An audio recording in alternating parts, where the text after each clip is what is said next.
علماء کی محفل ہے. آپ نے سنا آج بخاری شریف کا افتتاح ہوا. بخاری شریف کا ایک بڑا تعارف یہ ہوتا ہے اور یہ صحیح ہے. حضرت امام بخاری کی عظمت بخاری شریف کی کتابوں میں عظمت، اس کا کوئی شک نہیں، کوئی شک نہیں ہے. لیکن میرے پیارے ایک جملہ آتا ہے اصح الکتب بعد کتاب اللہ. یہی ہے نا؟ کیا ہے؟ ہاں، اصح الکتب بعد کتاب اللہ، یعنی قرآن کے بعد سب سے صحیح کتاب بخاری شریف ہے. ٹھیک ہے. اب آپ لوگ فاضل ہو رہے ہیں، اب بار بار ہماری محفلوں میں بھی ذکر ہوتا ہے تو اسے بھی سمجھنا چاہیے. ورنہ آپ باہر نکلے گے ایک غیر مقلد اہل حدیث آئے گا کہ آپ بتاؤ بخاری سب سے صحیح کتاب کون سی ہے؟ بخاری شریف ہے. اس کے بعد مسلم شریف ہے، صحاح ستہ کی دیگر کتابیں ہیں، صحاح ستہ ہے. سب سے صحیح کتاب بخاری شریف ہے. بخاری شریف کی حدیث کو اور پہلا سوال ہوگا بخاری شریف کی حدیث دکھاؤ، اور دوسرا سوال آپ کے اوپر الزام کے طور پہ چڑھ دیا جائے گا کہ آؤ بخاری شریف میں دیکھو رفع یدین کی حدیث موجود ہے، آگے میں رفع یدین کا کہیں ذکر نہیں ہے. آپ کے موقف حنفی موقف کے خلاف بخاری شریف سے دلائل لائیں گے کہ بخاری شریف اصح الکتب بعد کتاب اللہ، اس میں جو روایت آئی ہے یہ تو رفع یدین بتا رہی ہے. ہم رفع یدین کو برا نہیں سمجھتے، رفع یدین ہمارا موقف نہیں. تحقیق یہ ہے کہ امام اعظم کے مسلک میں کہ رفع یدین اب سنت نہیں ہے، عدم رفع یدین ہی سنت ہے. یہ تحقیق ہے، یہ اختلاف ہے اجماع میں. لیکن میں جو توجہ دلا رہا ہوں کہ اصح الکتاب بعد کتاب اللہ، اصح الکتب بعد کتاب اللہ کا موقف کچھ اور ہے، آپ کا عمل کچھ اور ہے. دھوکہ دینے والے دو طرح سے دھوکہ دیتے ہیں. دنیا طالبین اٹھا کے کہتے ہیں غوث اعظم کے ماننے والے، جھاڑی شریف کرنے والے، غوث اعظم سے دستگیر کہنے والے، ارے غوث اعظم کو یہ تو طالبین میں یہ کہہ رہے ہیں. اب آپ چوک جائیں، اچنبا ہو جائیں گے، پریشان ہو جائیں گے. میں نہیں جانا چاہتا، صرف بخاری شریف پہ بات کر رہا ہوں. دماغ کھول کر سن لیں کیا فرماتے ہیں علماء. اصح الکتاب، اصح الکتب، اصح الکتب صحیح کتاب ہے. کسی بھی کتاب کا، کتاب کی بات کا، کتاب کی روایات کا، کتاب کے مضامین کا صحیح ہونا اور ہے، قابل عمل ہونا اور ہے. بات سمجھ میں آئیے، صحیح ہونا اور ہے، قابل عمل ہونا اور ہے. اسی کو پھر علمی اصطلاح میں بات سن لو. حدیث کے اندر دو چیزیں ہیں، صحت عملی، صحت اثری اور صحت عملی. یعنی یہ حدیث روایت اور سند کے اعتبار سے، اثر کے اعتبار سے صحیح ہے، لیکن یہ رسول اللہ کا آخری عمل اور ثابت ہے. یہ عملاً صحیح ہونا ضروری نہیں. عملاً صحیح ہونا تو صحت اثری اور ہے، صحت عملی اور ہے. تو روایت کے چھان پٹک کے اعتبار سے، جرح و تعدیل کی کسوٹی پر پرکھنے کے اعتبار سے روایات تمام کتب احادیث میں سب سے زیادہ صحیح حدیث ہیں روایت کے اعتبار سے کس کتاب میں ہے؟ بخاری شریف میں. بولیے، بخاری شریف میں مضبوط سند اور صحیح سند اور صحیح روایت کے اعتبار سے صحیح حدیثیں ہیں. لیکن ہر صحیح حدیث کا قابل عمل ہونا ضروری نہیں ہے. اب اسے جو میں آپ کو سمجھ میں آئی بات کیا نہیں آئی، جیسے سمجھ لیں کوئی عمل ہے. حضور نے فرمایا، حدیث پاک میں آیا ہے کہ جب نئے نیا لوگ مسلمان ہوئے تو اللہ کے رسول صلی اللہ علیہ وسلم نے وہ برتن جس میں شراب بنتی تھی، جس میں شراب پی جاتی تھی، ہندم ڈبا، اسے حضور نے منع فرما دیا.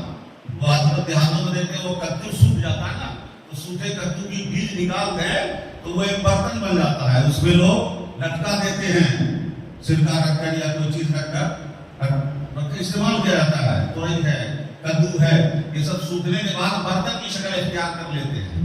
تو کچھ یہ اس طرح کے برتن تھے، لکڑی کے برتن تھے، جو شکل تھی وہ شراب کے مٹکوں کی شکل، شراب کے جام کی شکل، پیمانے کی شکل تھی. تو حضور نے اسے منع فرما دیا کہ یہ برتن ممنوع ہیں. لیکن آپ سمجھ سکتے ہیں اس وقت حضور نے منع فرمایا. شراب کے رسیاں تھے، وہ گھر گھر شراب تیار ہوتی تھی.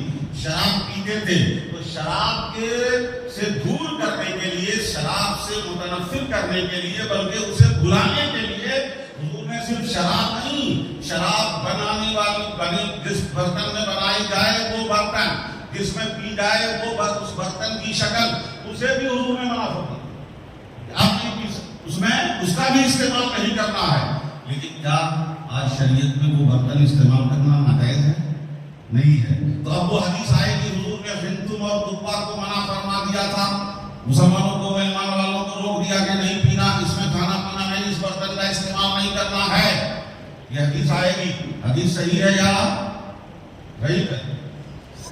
حدیث صحیح ہے۔ کون سی صحت ہے؟ یہ صحت اثری ہے۔ کیا ہے؟ صحت اثری ہے، صحت عملی نہیں ہے۔ عملاً وہ صحیح ہو گیا، وہی آخری عمل تھا، اسی پر امت کو عمل کرنا ہے، یہ نہیں ہے۔ تو میرے پیارے کچھ باتوں کو اساتذہ سے، علماء سے سمجھ کے دیکھیں۔ تو یہ ایک بات تھی جو میں نے آپ کو بتا دی کہ اسے سمجھنا ہے۔ رفع یدین کی بہت ساری حدیثیں آئی ہیں، 400 روایتیں اور حدیثوں کا ذکر کرتے ہیں، جبکہ ایک حدیث بھی رفع یدین پر صحیح، متصل، مرفوع، غیر مضطرب حدیث آج تک ایک روایت کو ہی پیش نہیں کر سکے۔ اور بڑی حیرت کی بات یہ کہ سب سے زیادہ روایت حضرت عبداللہ ابن عمر رضی اللہ عنہما سے ہے، انہی کی روایت ہے، اور انہی کی روایت میں عملاً ان کے شاگرد حضرت مجاہد نے ذکر کیا کہ انہوں نے نماز پڑھی اور سوائے تکبیر تحریمہ کے رفع یدین نہیں فرمائے۔ ساری روایتیں مسترد ہو گئی، راوی کی روایت کچھ ہے اور عمل کچھ اور ہے۔ میرے پیارے کے میں خالی صرف اشارہ دے رہا ہوں، تو عرض یہ کرنا ہے کہ اس اصح الکتب بعد کتاب اللہ کا مطلب یہ ہے کہ جو کتاب میں جو باتیں پیش کی گئی ہیں، جن کی طرف منسوب ہے، قول رسول ہے، قول صحابہ ہے، قول ائمہ ہے، قول تابعین ہے، جن کے بھی اقوال اس میں ذکر کیے گئے ہیں، رسول پاک صلی اللہ علیہ وسلم کے اقوال بھی ہیں، اس میں صحابہ کے اقوال بھی موجود ہیں، اس میں حضرت حسن بصری کے اقوال بھی موجود ہیں، حدیث کے ذکر میں ذکر کیا گیا۔ تو روایت میں ایک بات کو، یہ بات جو پیش کی گئی ہے، یہ بیچ میں راویوں کی وجہ سے جو شبہ ہوتا ہے، جو شک ہوتا ہے، جو یقین کی کمی ہوتی ہے، اس کے اعتبار سے جتنا اہتمام امام بخاری نے کیا ہے وہ دوسرے نہیں کر پائے۔ ان کی شرائط بھی سخت ہیں، امام مسلم، امام بخاری کی شرائط پر آپ بحث پڑھیں گے۔ کہنا یہ ہے کہ روایت جو کی گئی، جو بات لائی گئی ہے، جو نقل کی گئی ہے، وہ بات اپنے صحیح ہونے میں سب سے زیادہ صحیح باتیں بخاری میں نقل کی گئی ہے، لیکن ساری صحیح باتیں بخاری میں نقل کی گئی ہیں نہیں۔ ساری باتیں جو نقل کی گئی ہیں وہ امت کے لیے رسول پاک کی آخری ہدایت اور آخری عمل اور قابل عمل ہے، یہ نہیں ہے، ایسا نہیں ہے۔ تو میرے پیارے، بلکہ اسی لیے کہا گیا کہ بخاری شریف میں بھی ضعیف حدیث ہے، بلکہ ایک روایت میں پڑھ رہا تھا تو مجھے سمجھ میں نہیں آ رہا تھا کہ یہ روایت کا مطلب اس طرح سے مطلب اختلاف ہے روایت میں کہ کوئی مفہوم و معنی ظاہر ہی نہیں ہو رہا۔ کبھی آئے گی تو میں دکھاؤں گا وہ روایت ہے، تو کبھی کچھ روایتیں ایسی بھی آ گئی ہیں، ضعیف روایتیں بھی آ گئی ہیں، اور دوسری روایتیں بھی اختلاف و اضطراب والی روایتیں بھی آ گئی، لیکن دوسری کتابوں کے اعتبار سے اس میں جو ہے وہ کم ہے، اور سب سے زیادہ روایت و سند کے اعتبار سے یہ حدیثیں امام بخاری کی حدیث، بخاری شریف سب سے زیادہ صحیح کتاب ہے۔ اور نہ صرف بولتے رہیں کہ صحیح کتاب بعد کتاب اللہ، صحیح کتاب بعد کتاب اللہ، تو آپ کے اوپر بہت بڑا